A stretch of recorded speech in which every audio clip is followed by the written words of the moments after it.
So I can start.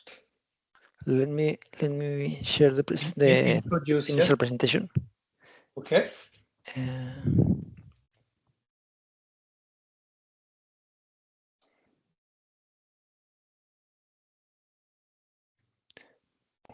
Okay.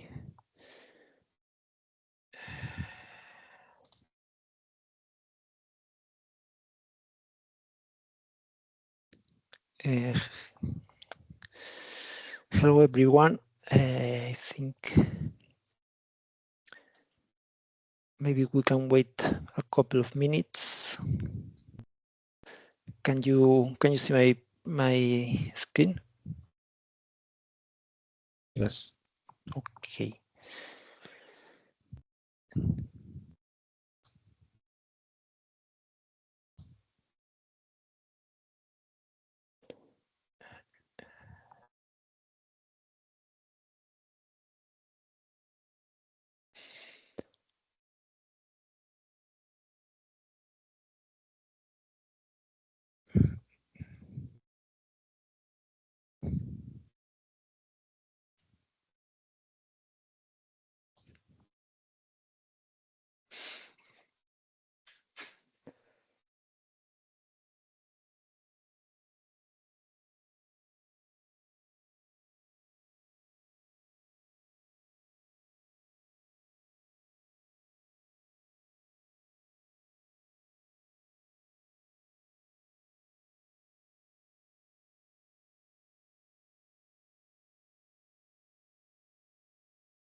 Okay, I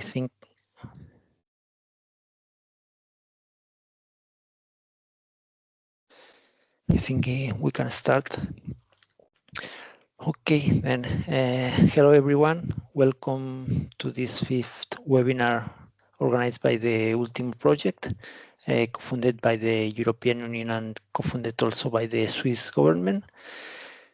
Thanks for attending this webinar. Today we are talking about advancing safety in automated mobility. So very interesting and relevant topic nowadays. We are joined today by very good speakers of this area, starting with Philippe Chrétien, Executive Manager of CESAR, who will present the transition roadmap of automated minibuses focusing in the safety and their service quality. Also, Arnaud Gottlieb, Chief Research Scientist at Simula Research Laboratory, who will show the benefits of trustworthy AI for cooperative, connected and automated mobility. Also, we will have with us Alexander Jetpik, Head of Research and Innovation at Ficos AIDAS, who will talk about the importance of advanced perception systems for AVs, for automated vehicles, and Daniel Toltz, that it's a CITS expert at Unix Traffic, who will explain how CITS infrastructure can support automated driving to increase safety. My name is Jorge Pinazo. I'm technical leader for automotive and mobility projects at Capgemini, and also leading some tasks from this ULTIMO project. Okay, so what to expect from today's webinar? Basically, we have 1.5 hours for this webinar. We will start with a brief introduction of the project for those of you who are not familiar with it.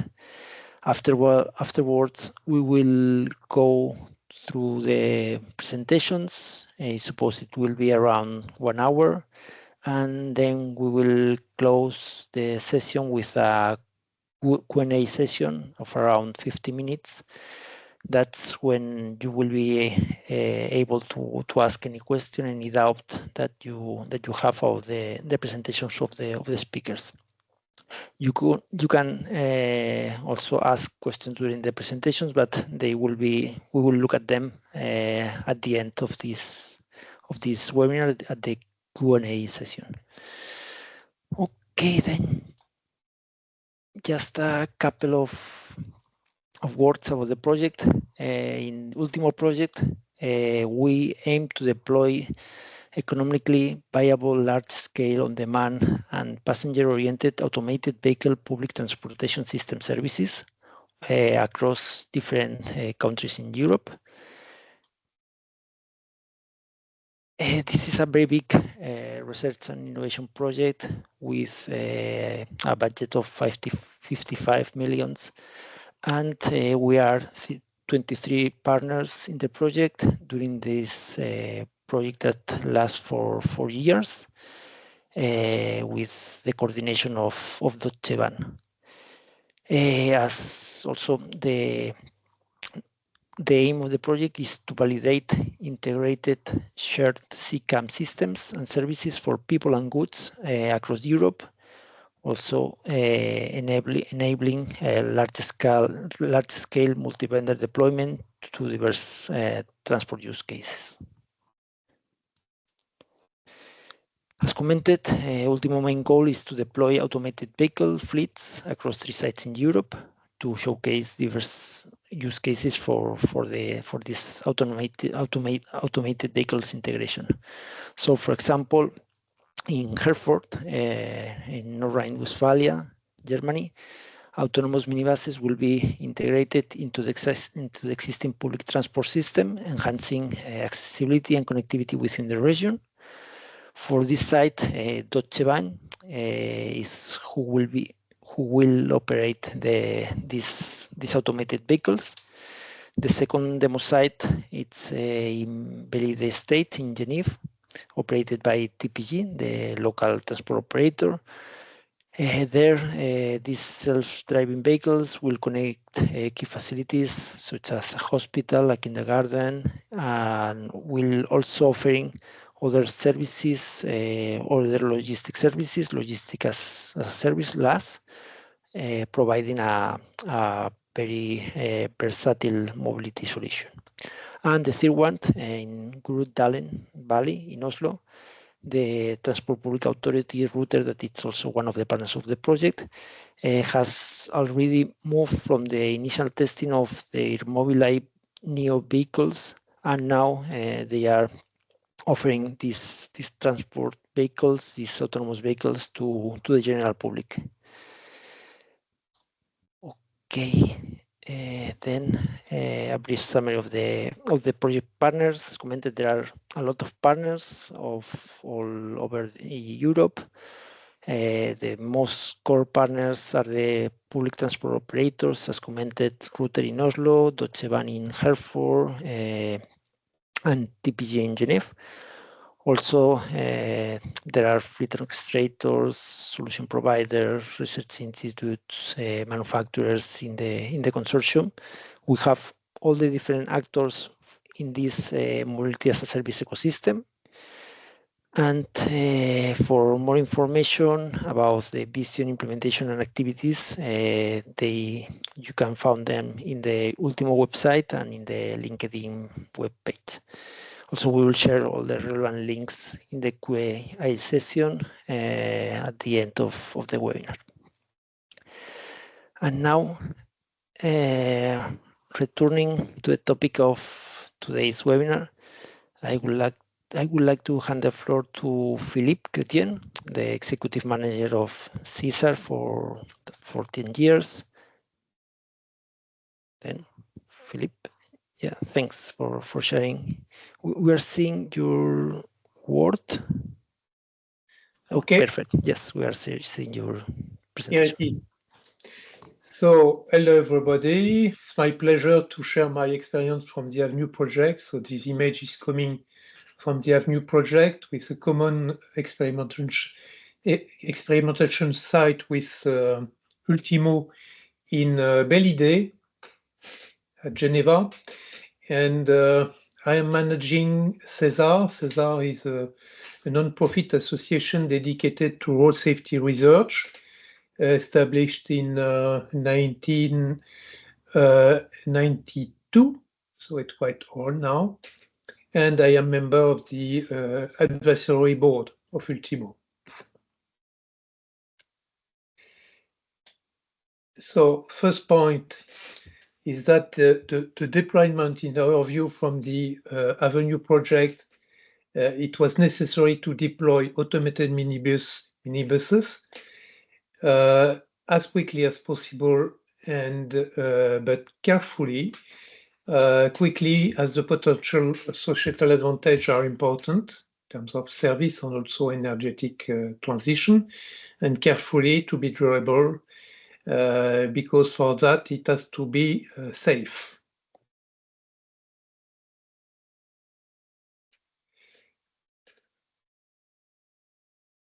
And if it is not safe, we will have a regression later. So it's very important to check before the level of safety. And so it has been developed at Avenue a roadmap for automated minibus, and especially the D9.2 dedicated to the roadmap concerning safety and also service quality, which they are linked together.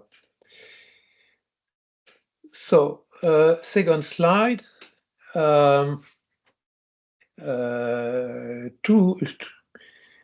Why do we have to monitor this deployment? Because we have to check the public acceptance. It means all the effects in terms of traffic, social cost, and so on. And but it has also to be accepted by customers. So we need service quality, robustness, and so on. And it's globally these different views which are necessary to make it durable, also in terms of investment. So concerning the target of automated minibus safety, that's not so easy to define a safety target. So a lot of work on that. First, three principles. So the same target level as the current road public transportation is not done to improve safety, but we have to reach the same level. Second point, the automated minibus has to give more flexibility, in terms of service, but we have to be also flexible concerning the level we are able to reach for the commercial introduction. And the third point is to have a good balance based on feasibility between passive and active safety in terms of targets. What we arrived at the end of the project was to define the target as safe automated minibuses. The proposed targets. So first level is for commercial introduction. Safety target is not based on fatalities because it will not be possible to measure that. It is too low, but it is possible to measure injuries. And because it is possible to measure, it's also possible to have an idea of the level we have to reach based on measurement we have today on public transportation. So the first level, which is reasonable for commercial introduction, is 1 injury for 100,000 hours in service. And it can be measurable quite quickly, as you can see. After the improvement process, it will have to be improved. And the level we have to reach, which is the level, in fact, of the public transportation today, it's to 10 power minus 6 injury per running hour in terms of road safety. It's 2, so it can be 1 passenger inside the vehicle and 1 vulnerable road user in front of it.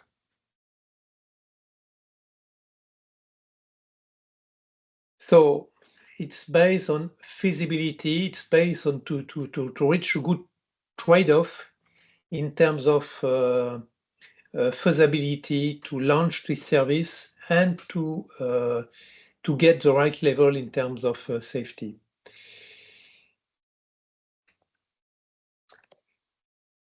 What you can see here, it's the data management in normal service, which is quite conventional, but it has to be modified in case of an incident.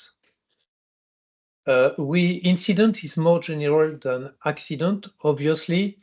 It can be also an incident in terms of an aggression between passengers, in terms of service, a difficulty to close the door, or so on. It's mainly to get the lesson learned. In such a case, all data has to be registered and protected, and it will be analyzed by authorized experts only. Based on that, an anonymous feedback will be built, so it can be shared between the different experimentation among Europe with different OEM, different companies involved. So it has to be anonymized. This principle in terms of improvement loop with closed loop and larger loops has been developed with Guy Fournier, also involved in ULTIMO project, and it's probably well known from you. So from the vehicle, you have a small loop with the OEM, another one which is larger to the PTO, and then continuous information, but it's not in case of an incident. In case of an incident, it has to be protected. You have all data, it is protected, and it's not the same an analysis system. And we have this lesson learned and improvement process, continuous improvement process, also in terms of safety, but also in terms of service quality. That's very simple.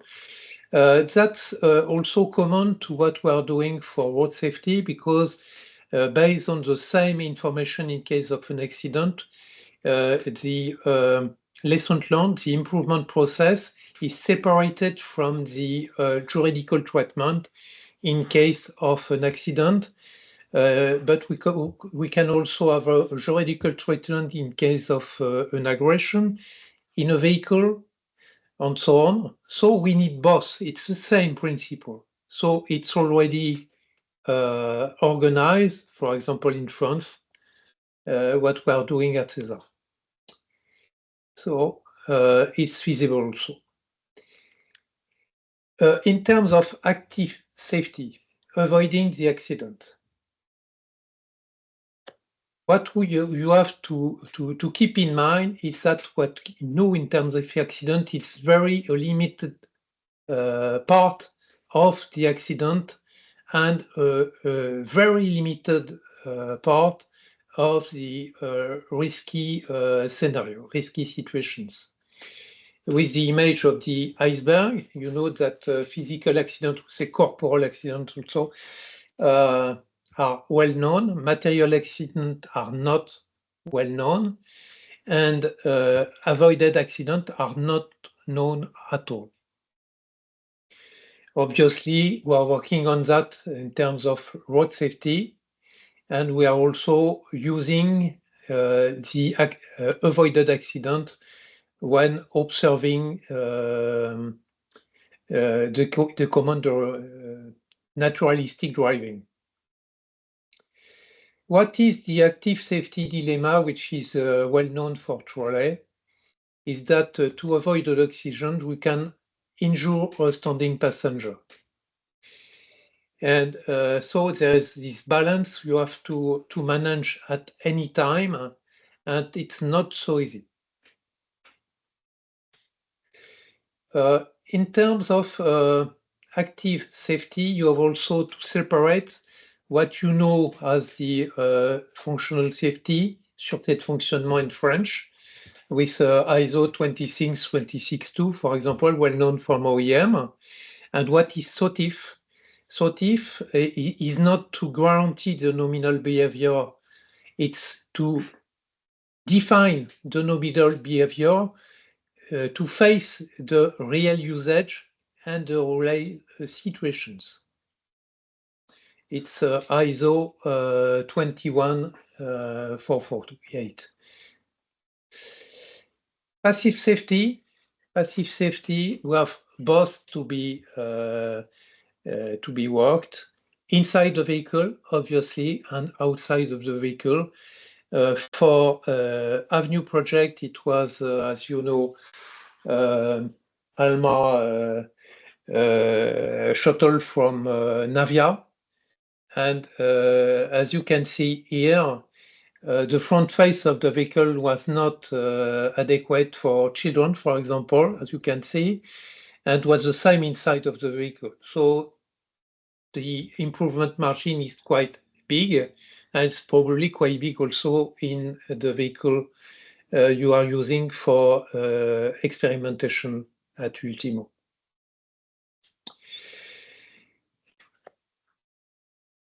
What we can do in terms of methodology, I was speaking, you need SOTIF, and you need to identify hazards, quantify them, measure how the shuttle handles them, and estimate the associated risk. So it's a process which has been developed with different steps. And as you can see, it has been experimented for Avenue and can also be applied for your experimentations. In terms of simulation, we have developed simulation framework with open tool like Carla and with a simplified model of the minibus. In terms of data collection, we have used the SALSA tool, which is Cesar tool. And what we are building is management of the routes of the vehicle, and pre-processing, resolution plugging, and map matching with filtering object. You know that. In terms of active safety, we have limitation. Obviously, it will not be possible to avoid all accidents. And accident can occur with perfectly nominal behavior. And what we have also to say that avoiding disengagement, which is the American view, would say, is not a safety target.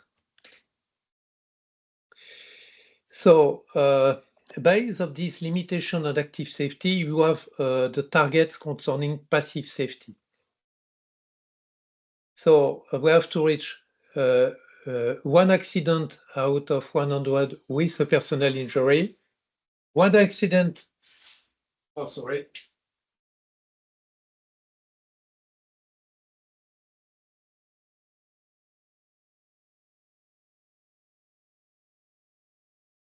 Sorry. And one accident out of 10,000 with a fatality. So that's a different level in terms of power of 10. So we have also to dissociate for that two very different usage. The urban legend, which is more radial between suburbs and town centers. In such a case, it's possible to drive at higher speed on a dedicated lane. It's planned, for example, at Paris in the future. And in such a case, it's possible to use, I would say, quite conventional vehicle platform with the same passive safety performance, with a classical architecture, with a passenger seated and belted, and so on. And it's a real nil, and it's different with what was being done for Avenue in terms of experimentation, but it's a real societal need. The second usage, which has been experimented with the Navia shuttle, it's more specific. It's town center at low speed. The streets are not dedicated to this shuttle usage. So we need very specific vehicle platform. I think it will be necessary to define what is this type of vehicle in terms of regulation. and to get the good level in terms of passive safety requirement. For example, in terms of crash test, what is the speed we have to satisfy? It will be possible to modify the vehicle performance characteristic or limitation when entering in a pedestrian street.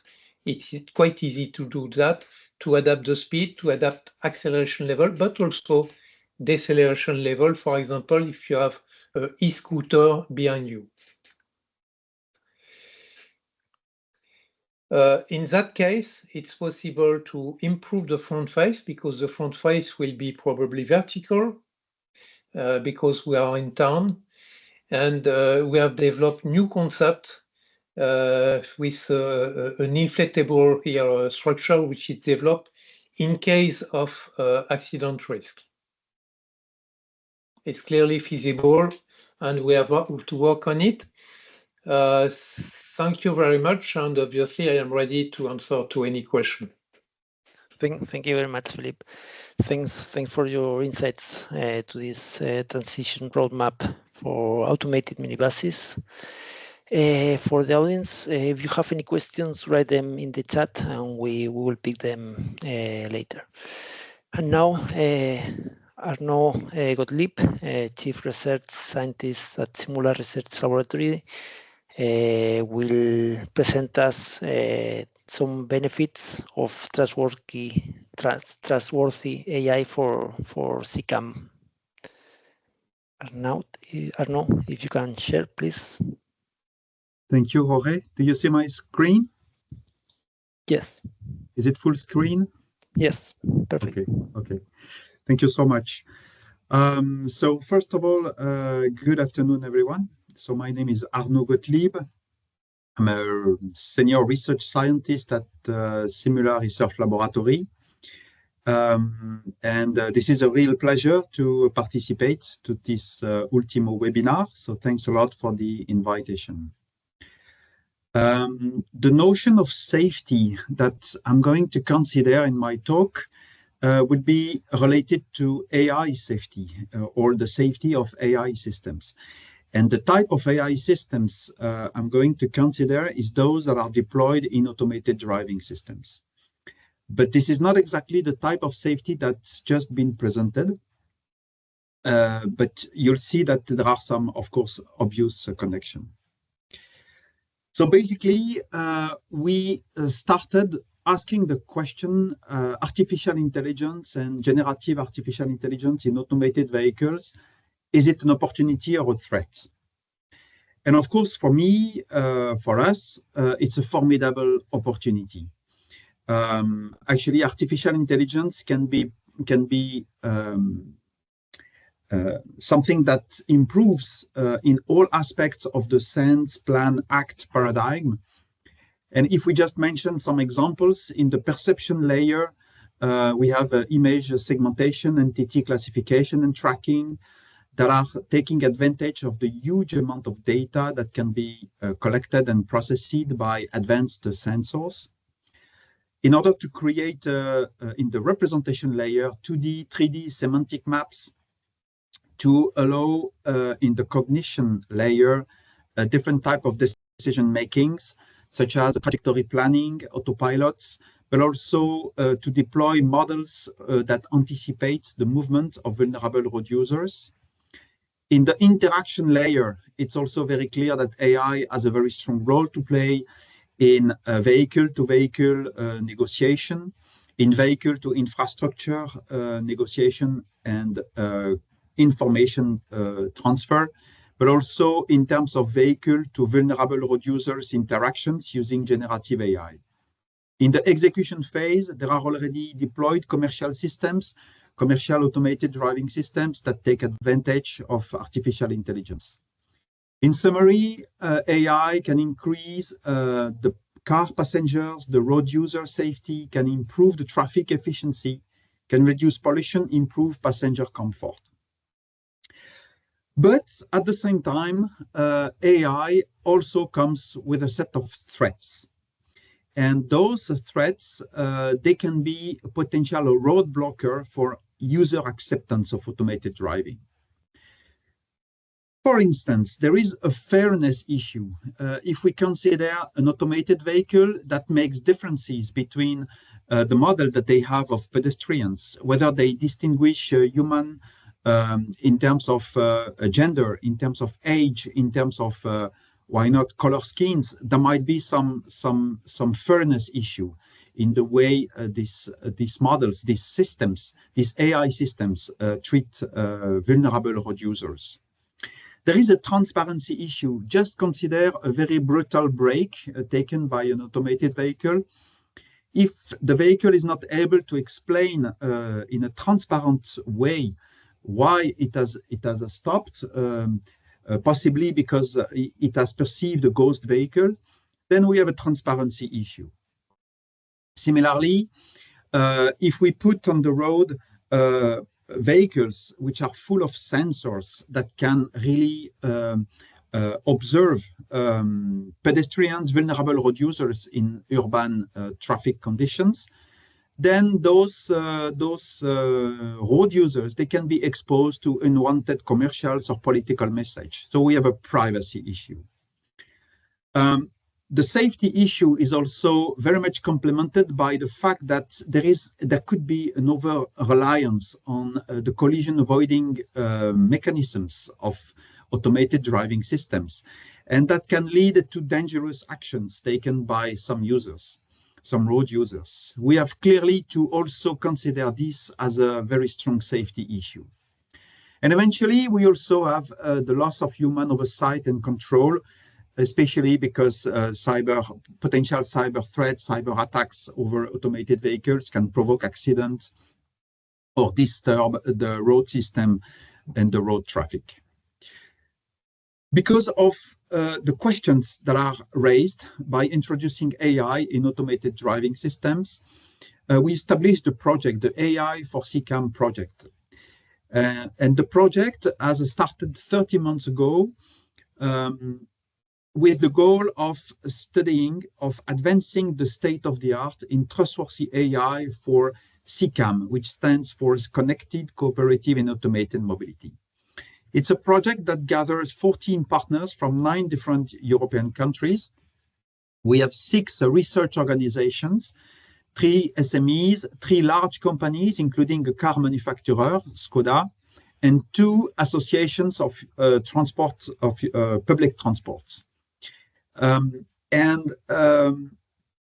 We started in the project by designing simple scenarios, actually 12 simple scenarios that embeds ethical risks.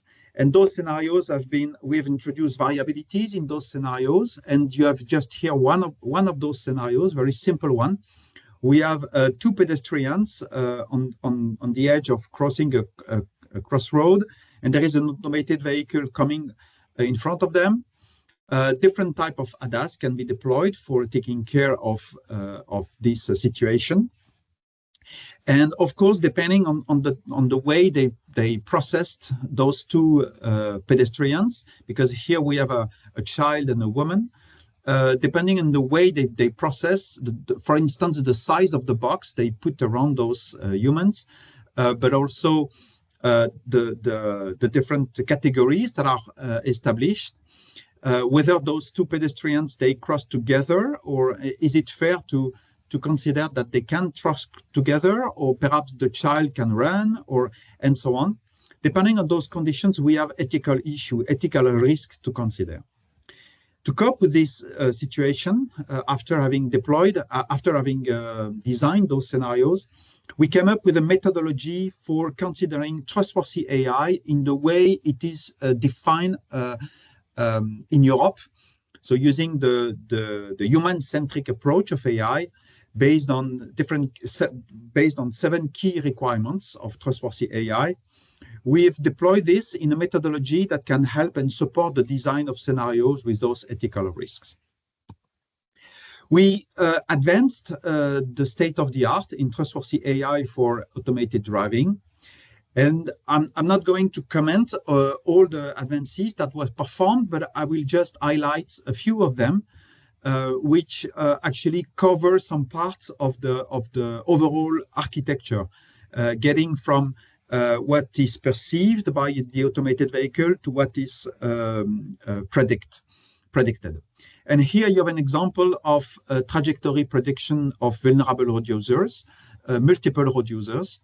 And the main question we raised on this architecture is, can those models, those AI models, be trustworthy and explainable? And I'm going to comment only to highlight only some of the results. And one of the first results I would like to mention is how to perceive the scene and to introduce something that we've called qualitative scene understanding. So basically, what is qualitative scene understanding? It's an approach, a model that is able, starting from a bird eye view of the traffic, of the urban traffic, to construct a specific graph from which it is possible to extract causes of event in a very efficient way, in a very frugal way. So, for instance, in front of a road situation, urban traffic situation, it is possible to extract the cause, which are in a understandable and interpretable way of what has happened. Why has the ego car taken some decisions? Whether it's because there is a pedestrian on the road, there is a stopped vehicle on the road, a static object, and so on and so forth.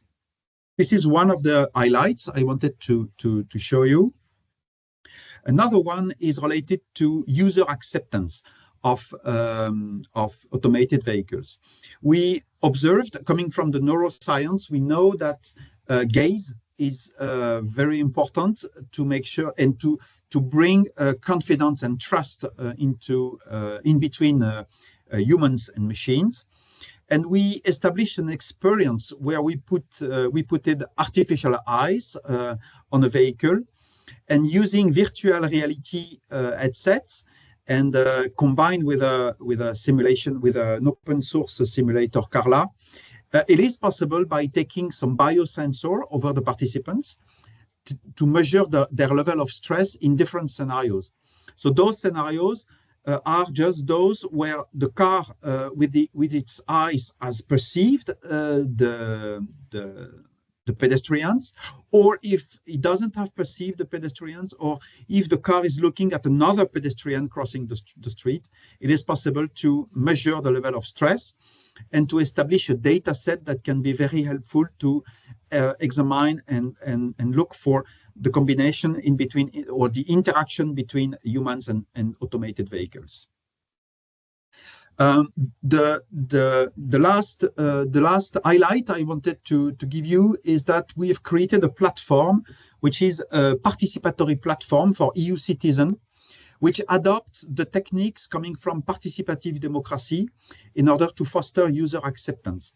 So by questioning the citizens, we expect, and by proposing them also some participation to the definition and understanding of the different aspects related to road safety, but also acceptance of automated driving vehicles. We believe it's a way to foster user acceptance in the field of automated driving. And I just encourage you to have a look at the platform and to join us into this platform if you are willing to jump in and provide your opinion. We strongly believe that could be a way to unlock some of the resistance that comes with the acceptance of automated vehicle. So to just finish, I would like to invite you to visit us. We will have the final event of the AI for CCAM project, organized on the 18th of November this year in Brussels. There will be demonstration on AI using virtual reality. There will be talks, there will be panel discussions, there will be demonstrations of tools. So I strongly encourage you to join us and to visit us to see the results of the project. Thank you so much. Thanks, Arnaud. Thank you very much for your insights about the benefits of trustworthy AI for CCAM. Again, as commented before, if anyone has any questions, please write them in the chat. And now let's move over to Alexander Jedvik, who leads the research and innovation department at Ficosa ADAS, and focusing on ADAS technologies and innovation strategy. And Alexander, the floor is yours. If you can share your presentation, please. Thank you, Jorge. Just a second.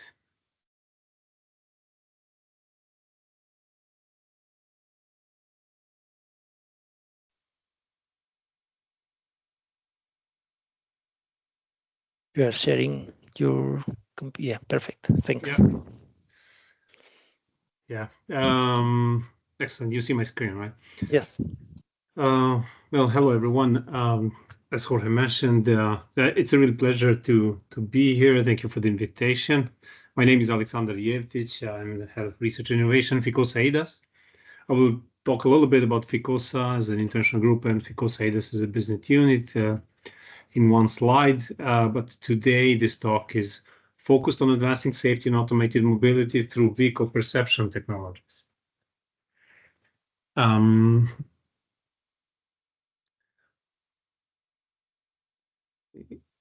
Right. So the outline of this presentation, I will talk about the Ficosa as an international group. We'll talk about the ADAS business unit and what we do. I'll talk about the technologies and the use cases that we are focusing on. And the next point will be safety of the vulnerable road users, which is the main topic I wanted to focus on in this presentation. And I will just give a glimpse on the disruptive innovation that we are doing in Ficosa and how we are planning, how we are actually achieving the results and how we're planning to achieve these results in future.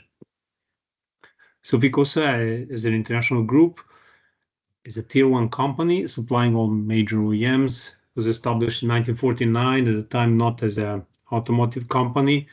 It was working in different sector, but eventually in Barcelona, it acquired a factory that belonged to Sony, and we switched to automotive sector more than 30 years ago. We're global partners with Panasonic, present in 16 countries, and we invest 8% of our sales in R&D. This is really an important part of Ficosa activity, the innovation, and through research and knowledge transfer. Ficosa as an international group has more than 8,000 employees and makes an annual sales of over 1 billion. You can see the photo of our headquarters close to Barcelona in the upper image, and some of our factories and offices around the world in the lower part of this slide. Ficosa ADAS business unit develops, as the name suggests, the ADAS or Advanced Driver Assistance Systems. Our core products are cameras, which you can see in one of the images here, but also the camera systems with displays. As you can see in the big image, this is a side mirror or digital mirror system called camera monitoring system with a display on the interior of the car and the camera on the outside. We're producing also surround view systems, but also it's important to mention that in collaboration with our partners, we're producing radars and working on sensor fusion, which provide us with a more complete perception of the both exterior of the vehicle, surrounding of the vehicle, but also in-cabin monitoring. On the image on the right, you can see one of our demo cars, which is equipped with the technologies that we are researching on. Many prototypes. It has also been used in the project of VRU, where we're collaborating with Jorge and Capgemini and Gemini Engineering. It has a surround view system, it has LiDAR, it has GPS on it, big servers for data processing, but we are also installing different types of sensors and vehicle communication technologies. So all the perception is our core developments. We are really in terms of research developing other enabling technologies for ADAS and automated driving. This is important because it gives us allows us to adapt our solutions to and integrate other technologies. even though we are not the ones that are developing them. So we're working on HMI, we're working on cybersecurity, on localization, on connectivity. And in terms of use cases, the entire range of smart solutions for smart cities, focusing on autonomy and safety. And as I mentioned, cybersecurity, which includes security and privacy, data privacy. And of course, the fleet management, which is the management of multiple units of vehicles within a certain area like a city. And now the main focus is on the safety of vulnerable road users. We're really investing a lot of research and innovation efforts into developing technologies that are based on AI and big data, but also on the connectivity of, sorry, let's jump to the next slide. So we believe that the combination of these technologies is necessary for safer ADAS. I list here collaborative projects that we are working on, and just to show you, they are listed in the chronological order to show you the way we were working and improving the technologies focused on vulnerable road users. So some of these are national, some of these are European projects. In the Mobilidad 2030, we were focusing 5 years ago, we were focusing on pedestrian detection and tracking, but then through Intercept project, we added the prediction of pedestrian movement, some of which Arno was talking as well. Then in the Didymos project, we added more complex sensor fusion for 3D detection and localization of pedestrian, building of digital twins of urban areas. In the Where2All project, where we are together with the Capgemini Engineering, we developed algorithms for detection of pedestrians with reduced mobility, such as people in wheelchairs, with crutches, or people with impaired vision with canes. Also, we developed solutions for pedestrian intention detection, which also combines with the prediction of pedestrian movement, for example, like intention to cross the road, but also pedestrian attention detection, which is important in order to understand from a human-like behavior of vehicles, whether the vehicle can interact, in which way it can interact with the pedestrian. So a big part of the Where2All project is also interaction. So our partners like Capgemini and some other partners are developing solutions based on sound and images through which a vehicle can show or express an intention or action to the surrounding vulnerable road users. In the Selfie project, which is another European project, which is focused on cybersecurity solutions, so we're developing with other partners different cybersecurity tools. FICOSA research team developed pedestrian data privacy protection tool, which is a data anonymization algorithm.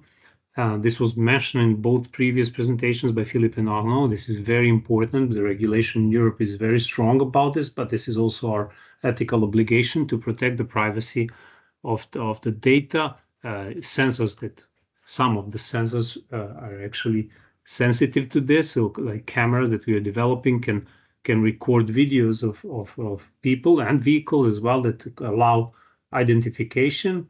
These reasons, we developed an algorithm that can detect and distort or protect the people's faces and vehicles' license plates. And finally, Cultural Road, which is our newest project and the least technical one. We joined forces with partners who come mostly from social sciences and humanities in order to understand and assess the existing CCAM solutions. I understand that the audience here knows, but I will just repeat it just in case. CCAM stands for Cooperative and Connected and Automated Mobility, which includes automated vehicles, but also infrastructure and and the vulnerable road users that can be also connected through their phones or other devices. And the assessment in cultural road is done on 5 pillars. These are inclusivity, acceptance, network optimizations, safety, and psychological factors. And of course, we are working on solutions through new proposals. We are really interested in increasing the time window for prediction of the movement of different road users, which will allow automated vehicles to even more timely make decisions. We're interested in combining the cooperative perception, the connectivity with the infrastructure, which I believe is the next presentation will be about, and also the fusion of different systems in the vehicle, like what is happening on the inside of the vehicle and correlation with what's happening outside of the vehicle. And we believe that all these solutions will contribute to the safety not only of the vulnerable road users, but also the passengers in the vehicle. And I hope it didn't take too much time. This is a short video that will probably tell this story better than I did. It is about the development of, this is a combined demo of different pedestrian detection and tracking solutions we've done in Ficosa.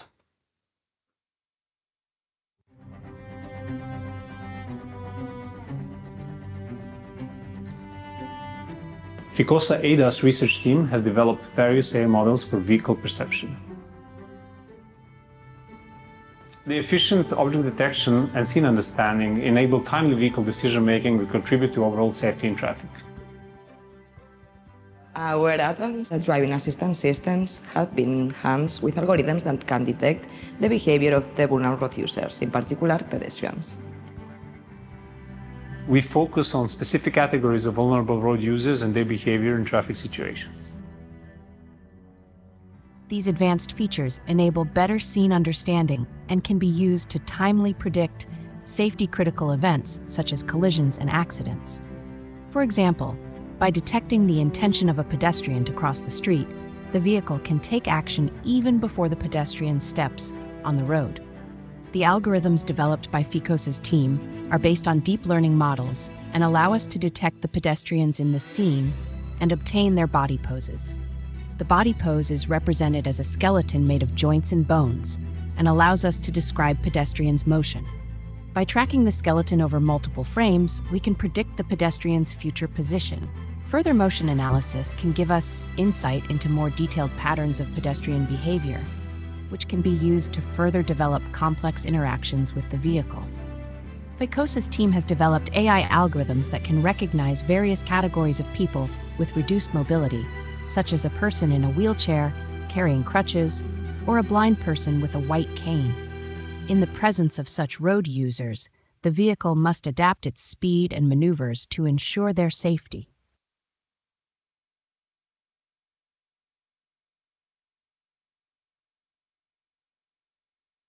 And the final slide is about disruptive innovation. I personally believe that we need to combine different technologies, especially AI, big data, and communication technologies between focusing on 5G or 6G in order to enable new services and even further automate mobility solutions.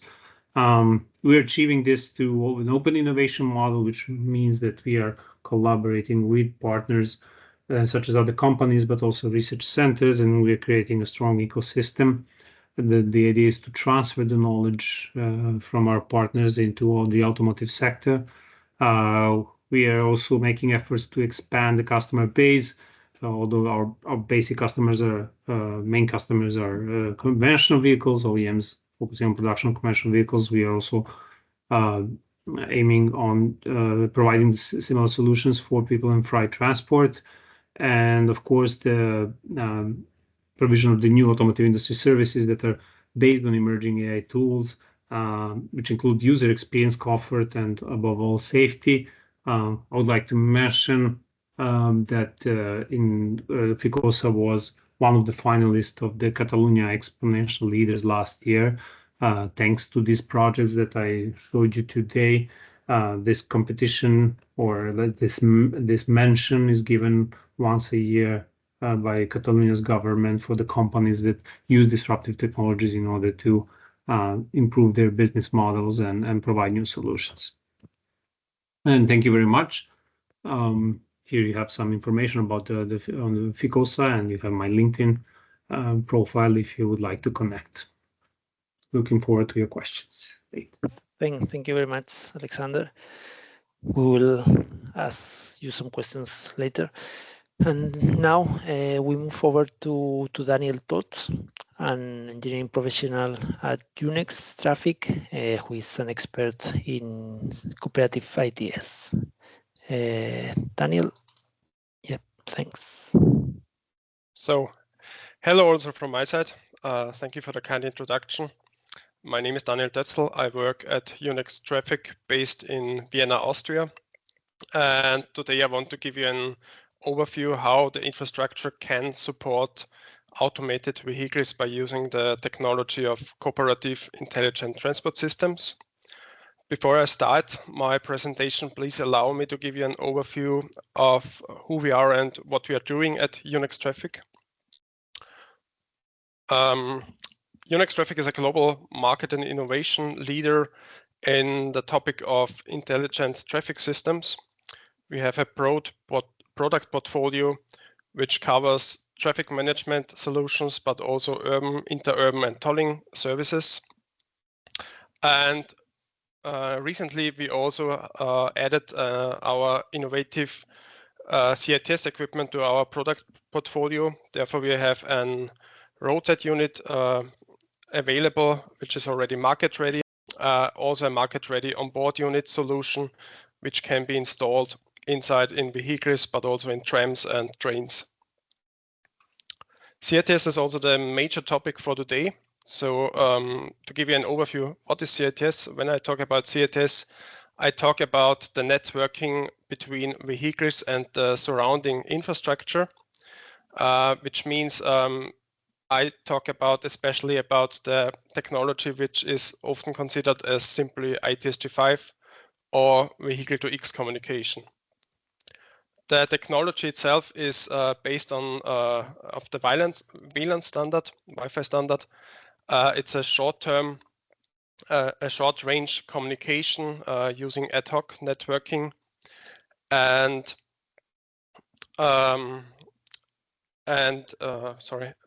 it's using broadcast communication. So which means basically that CITS station like infrastructure and vehicles are basically function both as receiver and senders. Based on the broadcast communication, information like real-time traffic warnings, informations or prior requests can immediately be received and processed. CITS is fully standardized, which means there is a complete communication architecture available. CITS services are specified and standardized with CITS message types. There is a framework for security and trust available, and there is also based on European initiatives like C-Roads, a cross-border harmonization existing, which guarantees interoperability. So how can the infrastructure support automated vehicles? Well, first, let's take a closer look at the major advantage. When we are talking about the infrastructure, we can install sensors or any other smart solution on traffic poles, on traffic lights, or any other available traffic equipment, which gives us a complete new and wide view of for example, an intersection and a specific road segment or any other area. Detection is a crucial part, but in the end, you have also to transmit this information to automated vehicles, and therefore you can use CITS in combination. So you can connect sensors to CITS units and so send out in real time information about conflicts, about warnings, or any other information. Also, CITS enables the direct communication between traffic light infrastructure, for example, to vehicles. So traffic light infrastructure can send out reliable information about, for example, the geometry of the intersection itself, but also about the current signal phase, or also the remaining time until the signal phase is going to change. Further, of course, traffic light priority is a major use case. So automated vehicles, like also often used for public transport, can send out traffic light priority requests to the traffic light controller in order to get a green wave. So how are we going to do this, or how are we applying such systems? In the next 2 slides, I want to give you an overview of what we at Unix Traffic are using therefore.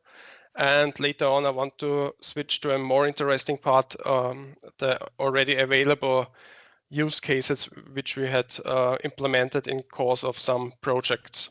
So first of all, let me introduce you to our RSU product, or our roadside unit product, which we call RSU2X, is a state-of-the-art market-ready product, which is used in many cities, many regions already on operative level. It supports in Europe the dedicated short-range communication, and it also supports various interfaces in order to direct connect to traffic light controllers, but also to direct connect sensors in order to run processings of real-time applications. The unit itself is capable to perform a high vehicle-to-X message performance. And last but not least, I want to mention that our roadside units already achieved the so-called EU Level 1 Trust evaluation, which is, at least to my knowledge, also the only RSU on the market which has achieved it yet, and which allows our RSU to operate in a secure framework. Additionally, we also use a product which we consider or call a VAI for advanced perception. This is a smart all-in-one camera solution. Major advantage here is that everything happens on site, which means we can install the video cameras and the processing unit on site. Everything is detected and processed on site. There is no cloud involved or any other internet connection which runs the process, which has the major advantage that we are fully compliant to data protection regulations. The system itself allows up to 10 cameras to get connected to one processing unit. So we can extend the view of one, or we can cover one intersection or road segment in a very detailed way. The solution itself provides configuration settings as well, so we can adaptive or adjust specific spots which we want to monitor, but we can further also configure filters to make sure that only a specific classification gets detected, or if we want to detect specific persons or objects based on its movement direction or its given speed. So this was the first part of my presentation. I think it's enough from theoretical part, and let's move on to the more interesting part, real-world applications, what we have already implemented and tested. So I have prepared 5 examples which I want to introduce you today. The first example is an use case which has been implemented in the city of Klagenfurt in Austria in course of the show project. There we have installed our RSU and AVRI system combination. And the situation was as following. An automated vehicle was driving an intended route, and this route also had an exit of a parking space which was at a traffic light regulated intersection. And it had to perform a turn left procedure when it was allowed to drive, but in the same time also a crosswalk had the same signal phase and had the right of way.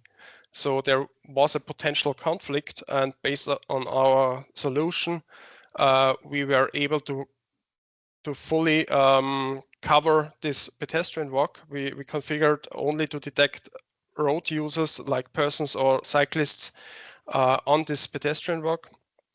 And as soon as a detection was present, we sent out, or we are sending out, this use case is still active.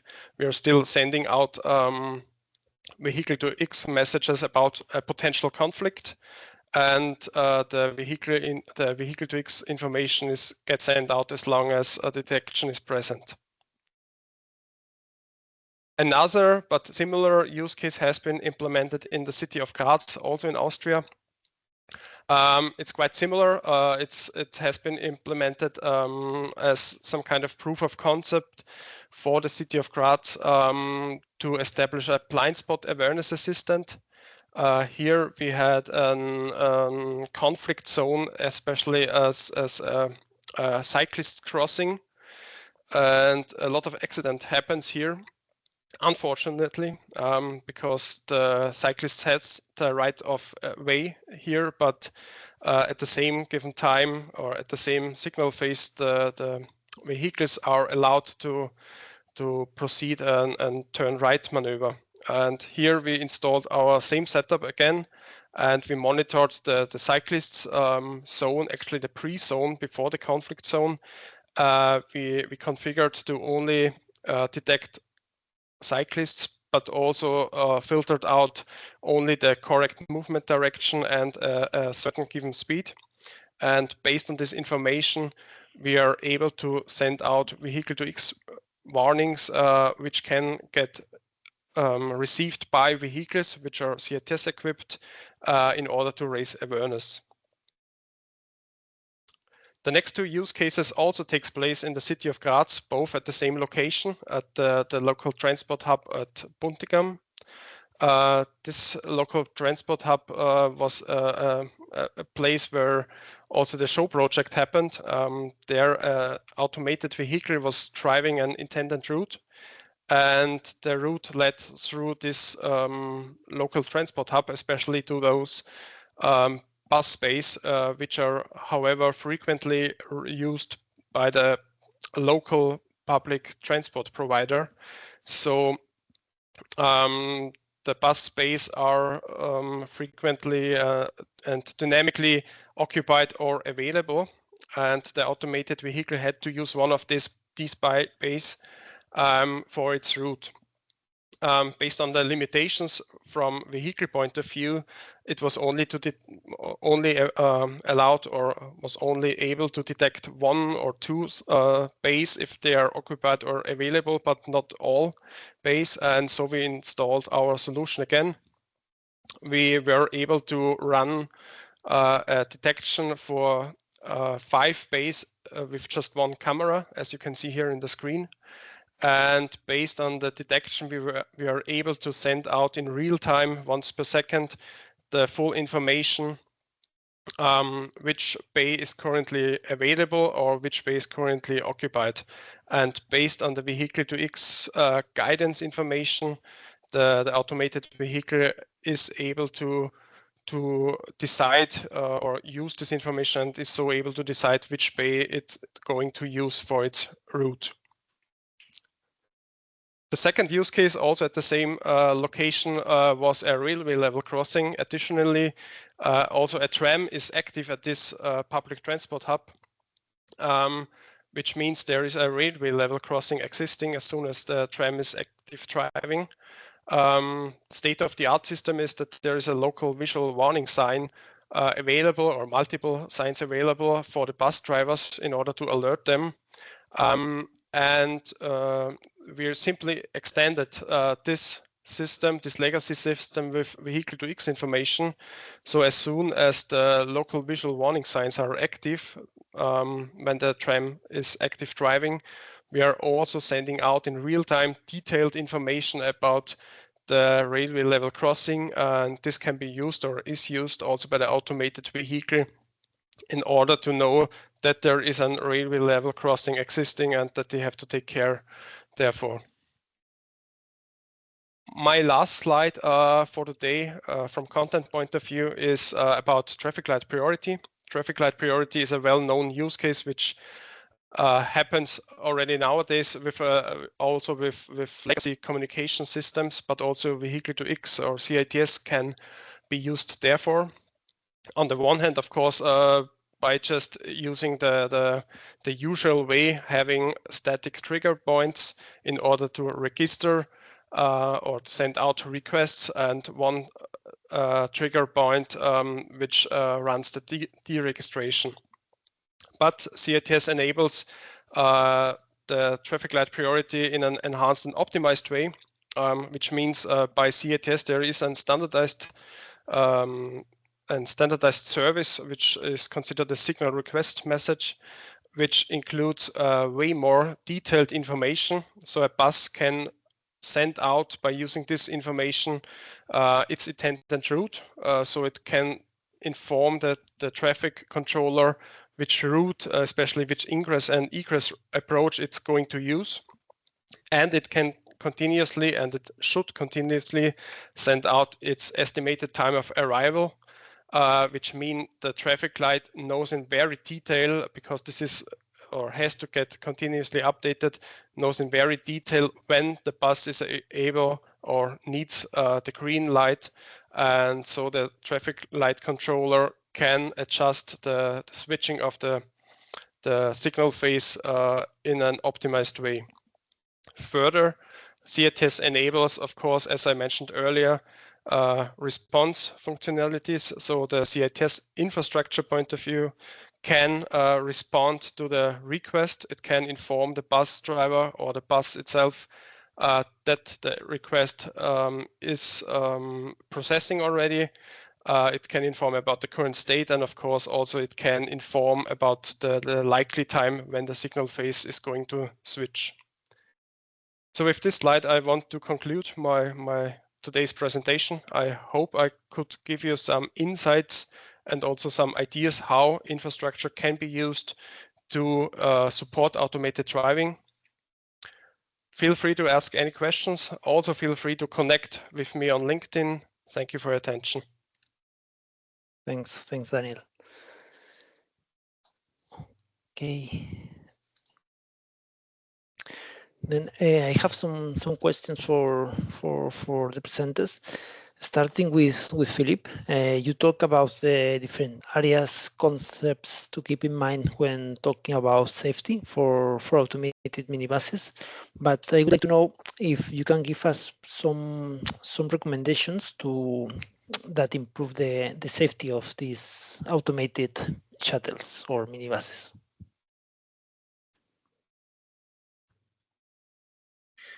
The first recommendation is to observe the situation, to analyze the situation, and to keep the data for that.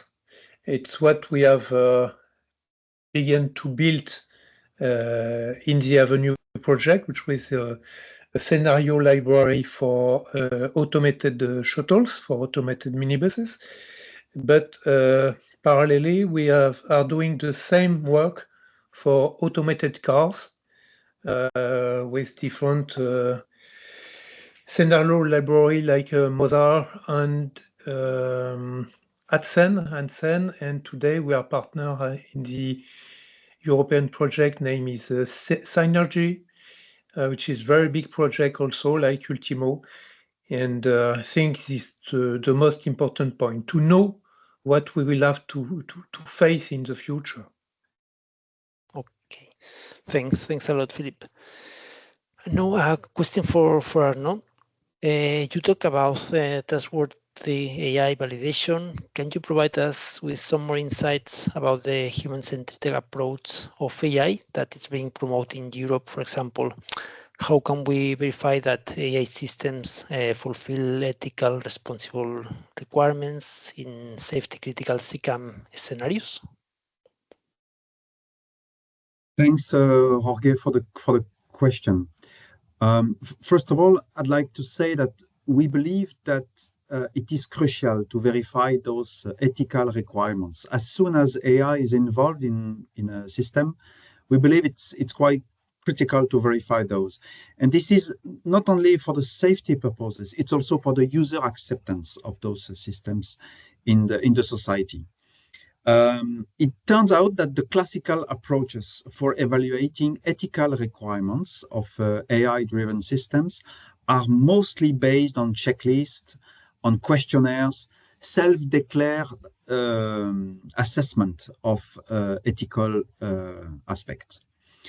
We believe it's not enough. We believe that it is important to improve and automate, in some sense, the verification of those requirements. And we believe that this can be done by using testing extensively. And of course, testing in simulation, in a virtual environment, but also testing in real situations. So we believe that it is quite crucial to advance the state of the art in the way we test for verifying ethical requirements of AI system, and especially those that are deployed in automated driving systems.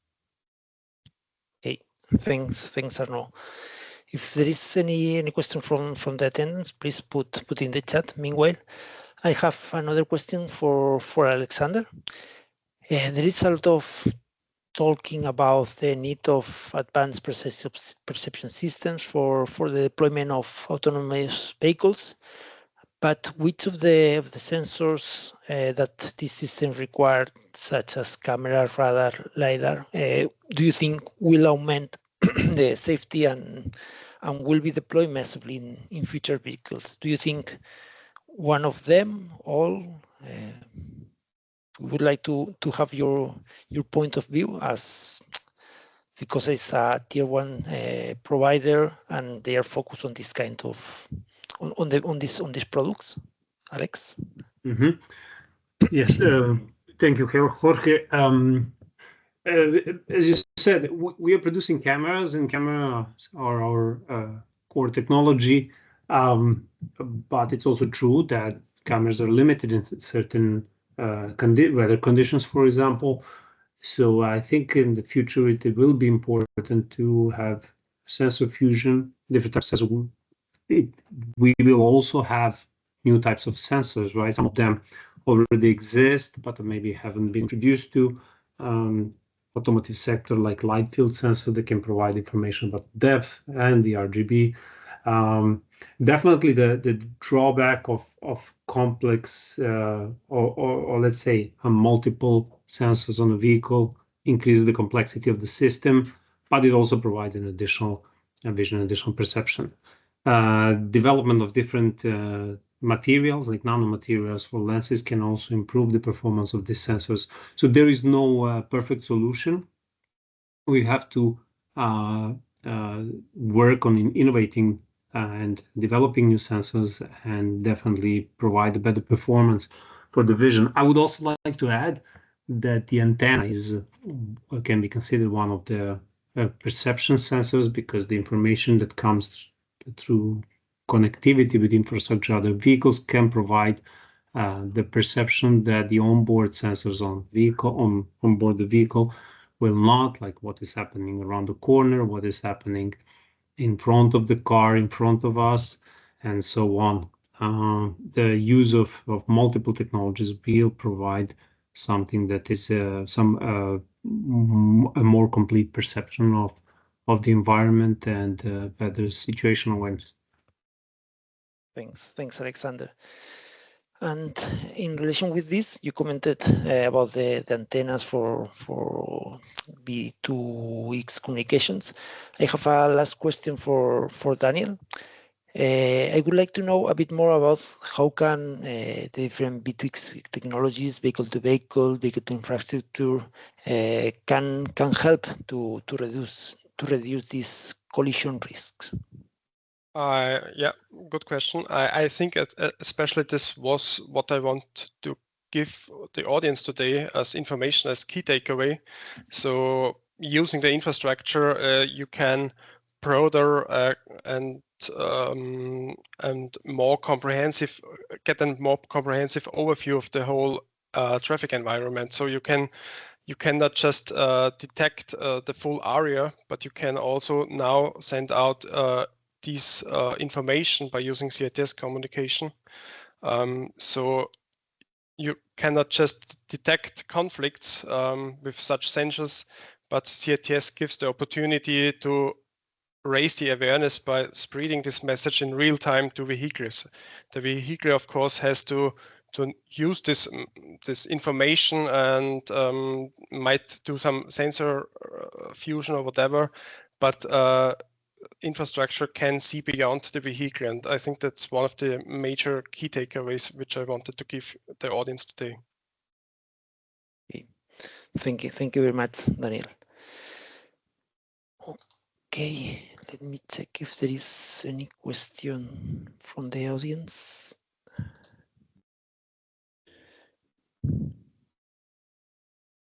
I don't see any.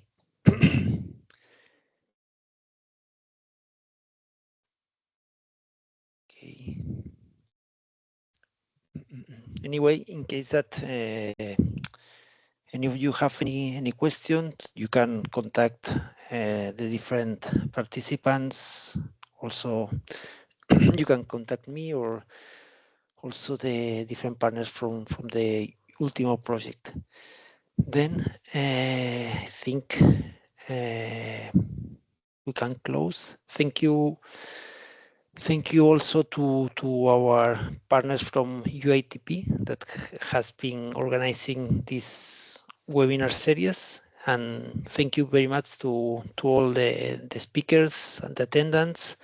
And we look forward to seeing you at our next webinar. So stay tuned to our social networks and newsletter for more information. Thank you very much. Thank you so much, Jorge. Thank you. Thanks to all.